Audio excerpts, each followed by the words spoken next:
इस दर्द को अपने अंदर महसूस कर सकें। जिम कैविज़ल बताते हैं कि शूटिंग के दौरान इन्हें अनजाने में काफ़ी कोड़े लगे थे और वो बहुत बुरी तरह बीमार हो गए थे और वो रास्ते पर क्रूस उठाकर जा रहे थे तो शैतान इन्हें भटकाने की कोशिश करता है, लेकिन जिम पीछे नहीं हटे और यीशु के साथ खड़े रहते हैं। जबकि इनके जिस्म की हालत इतनी बुरी तरह ख़राब हो चुकी थी, फिर भी इन्होंने खुदा की परस्तिश के लिए अपने आप को सौंप दिया। और इन्होंने ये भी बताया कि जब इन्हें क्रूस पर चढ़ाया गया तब इन्हें इतनी तकलीफ़ हो रही थी कि वो सांस भी नहीं ले पा रहे थे और इन्हें डॉक्टरों ने भी कह दिया था कि ये मर जाएगा, लेकिन जिम ने कहा, अब मैं खुदा के लिए मरने को भी तैयार हूँ। इस फिल्म को करते हुए अगर मैं मर भी गया तो फिर भी बहुत सारे लोगों की ज़िंदगियाँ बचाई जाएंगी। तो आए जिम कैविज़ल की गवाही को सुनते हैं। जैसे कि ये अक्सर होता है कि जब आप परमेश्वर के लिए कुछ करना चाहते हैं तो शैतान आकर आपको दबाने की कोशिश करता है। मैं भी अचानक से सोचने लगा कि मुझे इस फिल्म के लिए हाँ नहीं करनी चाहिए थी और मैंने तो इतने गलत काम किए हैं, जब लोगों को पता चलेगा तो ये सही नहीं होगा और मुझे इस फिल्म के लिए ना कर देनी चाहिए, मैं इस मूवी के लायक नहीं हूँ। और फिर डायरेक्टर ने भी मुझे कॉल किया और कहा कि शायद इस फिल्म के बाद तुम इस शहर में एक्टिंग नहीं कर पाओगे और इसके लिए मैं जिम्मेदार नहीं होना चाहता। और मुझे भी डर लगने लगा और फिर मुझे एहसास हुआ कि इस काम के लिए परमेश्वर मुझे लेकर आए हैं। मेरा ये टैलेंट परमेश्वर की ओर से है, ना कि इंसानों की ओर से। और मैंने अपने आप से कहा कि हम सब बुलाए गए हैं अपनी अपनी सलीब उठाने के लिए और अगर हम अपनी सलीब को नहीं उठाएंगे तो इसके वजह से ज़रूर कुचले जाएंगे। जब सवाल आता है इस फिल्म को करने के बारे में तो मैं सोचता हूँ कि अगर हमने ये मूवी किसी नियंत्रण सेटिंग में की होती तो आप शायद असल प्रदर्शन को कभी नहीं देख पाते। ये सच में बहुत ही दर्दनाक और पीड़ा से भरा हुआ था। शुरुआत में ही मेरी हालत बहुत बुरी हो चुकी थी और मैंने पूरी कोशिश की कि मैं यीशु के जैसे बन सकूं, क्योंकि मैं नहीं चाहता था कि लोग मुझे देखें। मैं चाहता था कि लोग यीशु मसीह को देख सकें, कि जब लोग इस मूवी को देखें तो वो अपने आप को देख सकें जैसे कि हम अपने आप को देखते हैं, ऐसे नहीं पर परमेश्वर की नज़र से कि वो हमें कैसे देखता है। अनजाने में मुझे बहुत कोड़े भी लग गए थे और मैं बुरी तरह से चोटिल हो गया था। जब मैं स्लीव को उठाया हुआ था तो मेरा ये कंधा बुरी तरह से जख्मी था। मूवी को करने से पहले मेरा वज़न तकरीबन 210 पाउंड के आसपास था, पर मूवी के बाद जब मैं स्लीव पर था मेरा वज़न 168 पाउंड ही रह गया था। मैं बहुत बीमार हो चुका था, मेरे दोनों फेफड़े तरल पदार्थ से भर गए थे, निमोनिया हो गया था।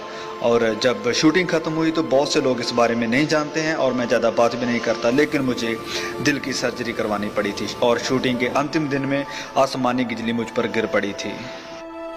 और इस फिल्म की शूटिंग के वक्त मैं बहुत ही एक गहरी परिस्थिति में था और पूरी शूटिंग के दौरान मैं लगातार प्रार्थना करता रहता और वचनों पर मनन करता था। और जैसे कि आप कहोगे कि मैं चरित्र में कैसे बना रहा, तो ये एक बहुत ही एक ज़रूरी सवाल है, क्योंकि मैं जानता था कि लोग यीशु को तभी देख पाएंगे अगर हम प्रार्थना और उपवास में बने रहे। और मैं आपको बताना चाहता हूँ कि उपवास रखना तो शीघ्र था मेरे बीमार होने की वजह से। और फिर मूवी के अंत में जब मैं स्लीप पर था तो मेरा पूरा शरीर नीला पड़ गया था। ये कोई मेकअप नहीं था, मेरा शरीर सचमुच नीला पड़ गया था। स्लीप के ऊपर मेरा ये का बहुत ही बुरी हालत में था और वो दर्द मेरे सहन शक्ति से बिल्कुल बाहर थी और मैं इतना बीमार था कि अगर ये कंधा निकल भी जाता तो मुझे कुछ भी महसूस नहीं होता। और मेरे दिल में भी मुझे कुछ समस्या महसूस हो रही थी। और फिर जब डॉक्टर ने मशीन लगाकर चेकअप किया तो उसने हमारे डायरेक्टर मेल गिब्सन से कहा कि ये मर सकता है। तो हमारे मेल गिब्सन भी सोचने लगे और फिर मुझसे कहा कि जिम क्या करना है। तो मैंने मेल गिब्सन से कहा कि मैं अब मरने के लिए तैयार हूँ, ये अब मेरे और परमेश्वर के बीच का मामला है, तो मैं घर जाने के लिए तैयार हूँ, क्योंकि मैंने कभी भी अपने आप को इस लायक नहीं समझा था और उस समय मैं बिल्कुल तैयार था परमेश्वर के पास जाने के लिए। पर मैं जानता था कि अगर मैं इस फिल्म को बनाते हुए मर भी जाऊँ तो बहुत से लोग इस फिल्म के द्वारा बचाए जाएंगे। मूवी के अंतिम सीन में जब मैं चट्टान के ऊपर चढ़ रहा था तो आधे रास्ते में, जबकि हर कोई अपनी अपनी पोजीशन में था, उस समय वहाँ पर तकरीबन 250 के करीब कुछ लोग थे। तो रास्ते में ही मुझे एक साया महसूस हुआ। ये एक बुरी आत्मा थी, मुझे भटकाने के लिए कहा कि तुम तो मर रहे हो। तो मैंने कहा कि ये तो एक अच्छी खबर है, क्योंकि मैं जानता हूँ कि मैं अब किसके पास जा रहा हूँ। स्लीप के ऊपर जब मैं तो मुझे सांस लेने में बहुत तकलीफ हो रही थी, क्योंकि ये सच्चाई है कि जब स्लीप के ऊपर किसी की मृत्यु होती है तो वो दम घुट के ही होती है, और शारीरिक तौर पर मैं भी इसी तकलीफ से जूझ रहा था। शायद हमारा प्रभु चाहता था कि मैं भी उस दर्द को महसूस करूं जो उसने सहन किया था, पर परमेश्वर मुझे संभाल रहा था और मेरा हाथ पकड़े हुए था, और वो शायद चाहता था कि तुम कहाँ तक मेरे साथ चल सकते हो। और मैंने कहा कि प्रभु, मेरा कतरा कतरा हाजिर है।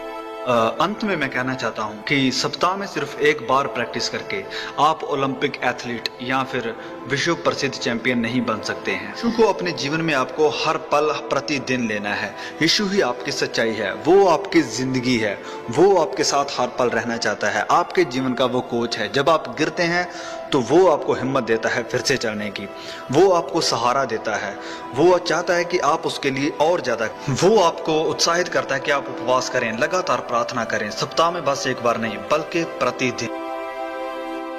आप में से जितनों ने यीशु को ग्रहण किया है उसे आप दिल में बिठा कर रखें, क्योंकि जब कभी भी आप पाप करते हैं आप उसका इनकार करते हैं। पवित्र बनो जैसे कि आपका बुलाने वाला भी पवित्र है।